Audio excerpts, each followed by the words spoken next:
మేమేమన్నా తప్పులో ఒప్పులో ఎత్తి చూపితే అందులో న్యాయం ఉంటే మీరు సరి చేసుకుంటే మీకే మంచి పేరు వస్తుంది. బేసిజాలకు పోయి మమ్మల్ని మాట్లాడనీయక మా గొంతు నొక్కితే నష్టం జరిగేది మీకే. So you should take in a sportive manner. మేము చెప్పే దాంట్లో వాస్తవాలు తీసుకొని సరి చేసుకుంటే మీకే మంచి పేరు వస్తుంది. లేదు మీరు చెయ్యరనుకో ప్రజల్లో మీకు చెడ్డ పేరు వస్తుంది. మా గొంతు ఈడ నొక్కుతారేమో కానీ ప్రజల గొంతు అయితే నొక్కలేరు కదా, ప్రజాక్షేత్రంలోనైతే మా గొంతు నొక్కలేరు కదా. So please try to give me at least ఇంకొక గంటన్నర సేపు ఇవ్వాలి అధ్యక్ష. I need 2.5 hours. ఇప్పుడు మొదటి గంటలో ఉప ముఖ్యమంత్రి గారు 3 సార్లు లేచిండ్రు, జూపల్లి గారు 1 సారి లేచిండ్రు, శ్రీధర్ బాబు గారు 2 సార్లు లేచిండ్రు. ఆల్మోస్ట్ 20 minutes టైం వాళ్ళే తీసుకున్నారు అధ్యక్ష. ఇకపోతే అధ్యక్ష 2.5 hours ఏం సార్? అరే సార్ 1 hourలో సంక్షిప్తంగా చెప్పదలుచుకునేది వారికి కూడా తెలుసు అధ్యక్ష. ఆల్రెడీ 1 hour అయిపోయింది, ఇంకా 2.5 hours అంటే అధ్యక్ష. శ్రీధర్ బాబు గారు 1 hourలో 20 నిమిషాలు మీరే మధ్యలో ఇంటరప్ట్ చేసి చేయకపోతే ఈ పాటికి నాకు 20 నిమిషాలు సేవ్ అవుతుండే కదా సార్. స్పీకర్ సార్ నేను I don't want to waste my time sir. అయితే అప్పుల గురించి మాట్లాడుతున్నారు, మరి నాణానికి ఒకవైపే చూపిస్తున్నారు కానీ మేము క్రియేట్ చేసిన ఆస్తుల గురించి కూడా ఈ ప్రభుత్వం చెప్పాలి కదా అధ్యక్ష. ఈరోజు మా ప్రభుత్వం వచ్చిన తర్వాత అధ్యక్ష మిషన్ భగీరథ కార్యక్రమాన్ని చేపట్టి ఈ రాష్ట్రంలో ప్రతి ఇంటికి త్రాగునీరిచ్చింది మా ప్రభుత్వం క్రియేట్ చేసిన ఆస్తి కాదా అధ్యక్ష? ఇదే మహబూబ్ నగర్ జిల్లాలో కల్వకుర్తి, నెట్టంపాడు, భీమా, కోయిల్ సాగర్ల మీద 4,000 కోట్లు ఖర్చు పెట్టి 6,36,000 ఎకరాలకు నీళ్ళిచ్చి ఆస్తుల కల్పన చేసింది నిజం కాదా అధ్యక్ష? మొన్న ఈ మధ్య సీతారామ పంపులు ఆన్ చేసి నెత్తిన నీళ్లు జల్లుకున్నారు. 8,000 కోట్ల రూపాయలు సీతారామం మీద ఖర్చు పెట్టింది ఆస్తి కాదా అధ్యక్ష? దేవాదుల మీద 6,000 కోట్లు, ఇవాళ దేవాదుల 300 రోజులు నడిచే విధంగా కట్టిన సమ్మక్క బ్యారేజ్ మీద 2,000 కోట్ల రూపాయలు, కాళేశ్వరంలో 94,000 కోట్లు, పాలమూరు లిఫ్ట్ ఇరిగేషన్ మీద 27,000 కోట్లు, తుమ్మిల్ల భక్తరామదాసు ప్రాజెక్టులను వేగవంతంగా పూర్తి చేసి అటు ఖమ్మం జిల్లాలో ఇటు మహబూబ్ నగర్ జిల్లాలోని ఆలంపూర్కు నీళ్ళిచ్చింది నిజం కాదా? ఆర్ఎండ్బి డిపార్ట్మెంట్లో మా 10 ఏళ్ల కాలంలో 8,200 కిలోమీటర్ల డబుల్ లైన్ రోడ్ చేసింది ఈ రాష్ట్రానికి మేము క్రియేట్ చేసిన ఆస్తి కాదా? 321 కిలోమీటర్ల 4 లైన్ రోడ్డు, 382 బ్రిడ్జిలు, దేవాలయాలు, యాదాద్రితో పాటు దేవాలయాల నిర్మాణం మీద 2,800 కోట్లు ఖర్చు పెట్టింది ఈ ప్రజలకు ఈ రాష్ట్రానికి ఆస్తి కాదా?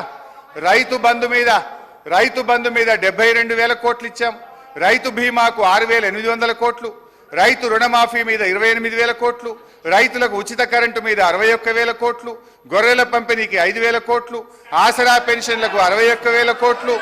మీరు కూర్చుంటున్న స్పీకర్ సార్, ముఖ్యమంత్రి గారు, స్పీకర్ సార్, అర్థవంతమైన చర్చకు మాకు ఎప్పుడు అభ్యంతరం లేదు.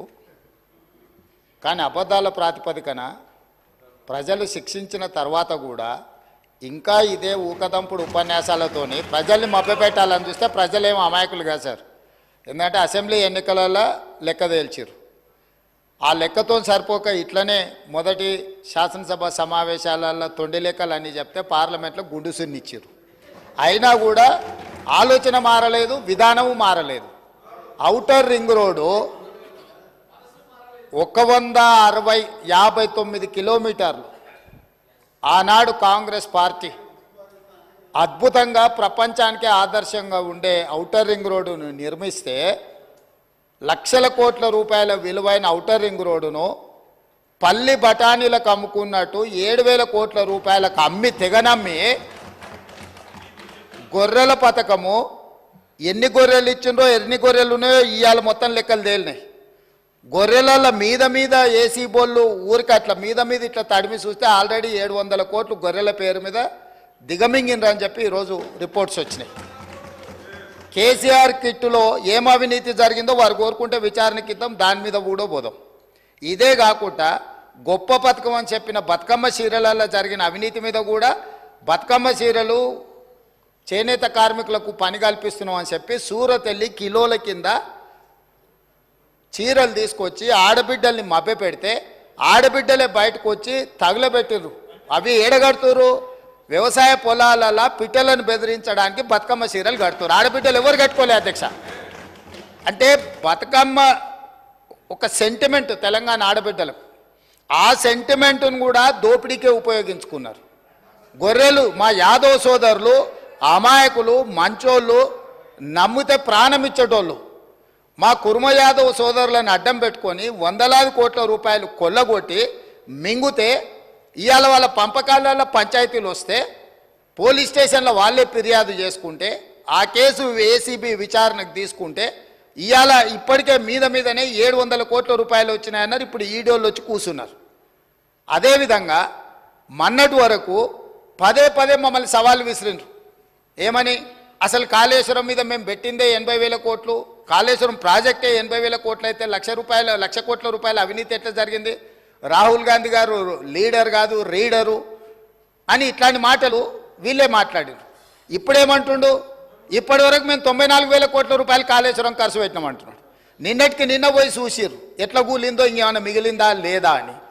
ఇవాళ ఇన్ని తప్పిదాలు చేసి ఉన్నాయని నమ్మి రంగారెడ్డి జిల్లాలో తమ రంగారెడ్డి జిల్లా నుంచి రిప్రజెంట్ చేస్తున్నారు అధ్యక్ష.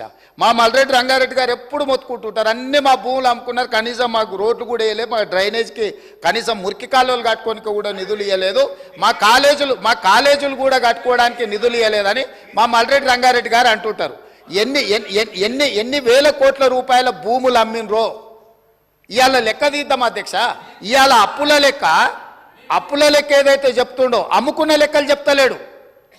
ఇవాళ మేము ఇది కట్టినాం, మేము అది కట్టినాం, ఈ కట్టడాలు చెప్తున్నాం. అమ్ముకున్న లెక్కలు కూడా తెలవాలి కదా అధ్యక్ష. మనకి తాతలు ముత్తాతలు ఆర్నమెంట్స్ ఇస్తారు, ఆస్తులు ఇస్తారు, బంగారం ఇస్తారు. మనకి ఇంట్లో ఆడబిడ్డలకు ఉండనీక అని చెప్పి బంగారం ఆభరణాలు ఇస్తారు. కానీ ఇంట్లో ఎవరో ఒకరు వ్యసనాలకు లోనయ్యి తాగుడుకో జూదానికో అలవాటు పడి తాతలు ముత్తాతల నుంచి వచ్చిన బంగారం అంతా తెగ నమ్ముకుంటారు, భూములు తాకట్టు పెడతారు. తాతలు ముత్తాతలు సంపాదించిన గౌరవం పేరు మీద ఊర్లో అప్పు పుడితే అప్పు కూడా తీసుకొచ్చి అప్పు కూడా పెట్టి ఎక్కడిదక్కడ కథం పడతారు. ఇవాళ 10 ఏళ్ళైనా అధ్యక్ష నేను మిమ్మల్ని ఒకటే మాట్లాడగదలుచుకున్నా. ఏమన్యాయం చేసినాం అధ్యక్ష? పాలమూరులో మేము చంద్రశేఖరరావుకి ఏమన్యాయం చేసినాం? ఏం చేసినాం? 2009లో కరీంనగర్ జిల్లాలో అక్కడ ఓడగొడతారని భయపడి పాలమూరు జిల్లాకు వలస వస్తే వలసలిపోయే పాలమూరు జిల్లా ప్రజలు గుండెలు పెట్టి చూసుకొని భుజాల మీద మోసి పార్లమెంటుకు పంపిస్తే పార్లమెంటుకు పోయి ఇవాళ తెలంగాణ రాష్ట్రం వచ్చినాక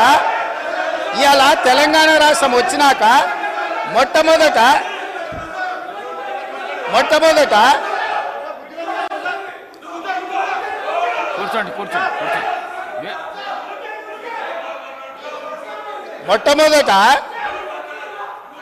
ఆనాడు ఆదరించి